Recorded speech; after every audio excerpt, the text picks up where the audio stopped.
Agora eu vou gravar a resolução da questão número 5 da lista de exercícios da folha de estequiometria, tópico D. Vamos lá? Então, vamos começar o exercício. Uma solução aquosa de ácido oxálico, H2, C2O4, reage com solução aquosa de íons cromato, produzindo gás carbônico e íons cromo.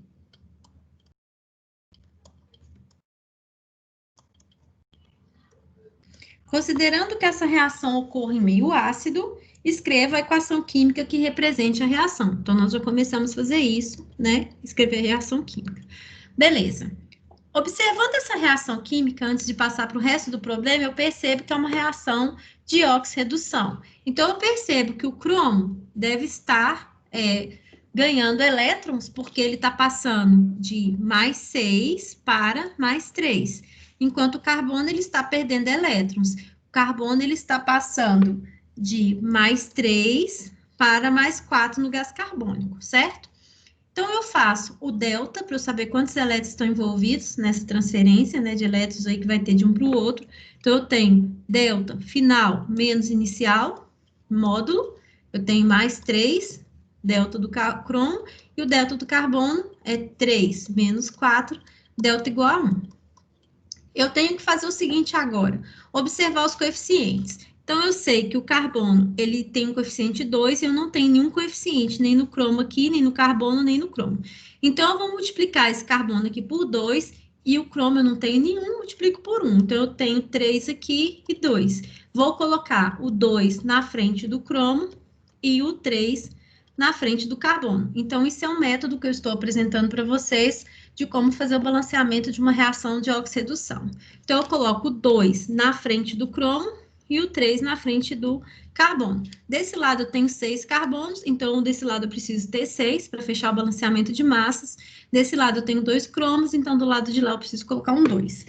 Observando bem essa reação, eu percebo que do lado de cá eu tenho hidrogênios e do lado de lá eu não tenho hidrogênios. Como que eu posso fechar esse balanceamento? Pela adição de água do lado oposto.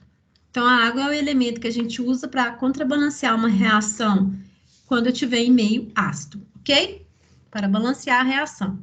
Então, eu percebo que desse lado eu vou ter, qual que é a quantidade de oxigênios que eu já fechei desse lado? Não sei, aqui eu tá fechado, então eu tenho 12 mais 8. Então, eu tenho 20 oxigênios do lado dos reagentes e do lado dos produtos eu tenho 12. Então, eu vou colocar 8 aqui e eu fecho o balanceamento dos oxigênios. Vai ficar faltando eu conferir dos hidrogênios. Olhando o lado dos produtos, eu observo que eu tenho 16 hidrogênios. Do lado de cá eu tenho 6, preciso adicionar aqui um 10, né? Um 10 para ficar com 16 hidrogênios do lado de cá. Tá?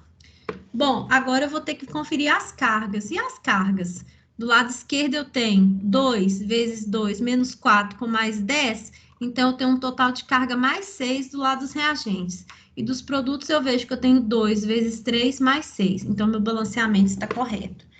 Balanceei a equação, então a parte A do problema está resolvida. Em seguida, ele pede para determinar a concentração em quantidade de matéria da solução de ácido oxálico. Então, ele quer saber qual que é essa concentração aqui em mol por litro. Considerando que 10 ml dessa solução, 10 ml dessa solução, consomem 40 ml dessa solução. Então, 10 ml consome 40 ml dessa solução de cromato de concentração 0,002500 mol por litro. Bom, o que eu faço? Se eu sei a quantidade de mols que eu tenho de íons cromato, eu consigo, a partir desse dado, descobrir qual que é a quantidade de mols que eu preciso de ácido oxálico. Então, vamos lá, mãos à obra, vamos tentar descobrir isso. Para descobrir essa concentração, número de mols, né, quantidade de matéria, eu multiplico o número de mols de Cr2 é simplesmente multiplicar o volume da solução em litros, então eu vou passar para litros, vezes a concentração em mol por litro,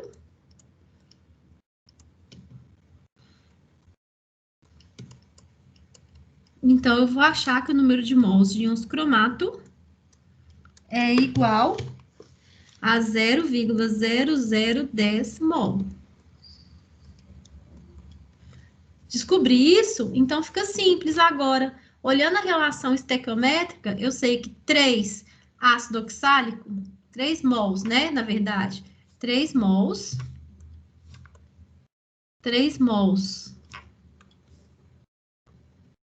de ácido oxálico reagem com 2 mols de CrO4 2-. Se eu tenho 0,0010 mols desse, vai precisar de X mol desse. Então, eu descubro que 0,0010 mols precisam de 0,0015 mols de ácido oxálico. Agora que eu sei a concentração de ácido oxálico, fica fácil, né? Eu sei a quantidade de matéria necessária para neutralizar essa quantidade de cromato, fica fácil descobrir a concentração em mol por litro, pois o problema me deu qual que é o volume inicial. Então, essa concentração vai ser concentração, quantidade de matéria de H2C2O4 vai ser igual a 0,0015 mol dividido por 10 ml, que eu vou passar para litros. 10 vezes 10 a menos 3 litros. Logo, a concentração de H2C2O4 vai ser igual a 0,15 mol por litro. Então, é isso, pessoal. Bons estudos e até a próxima aula.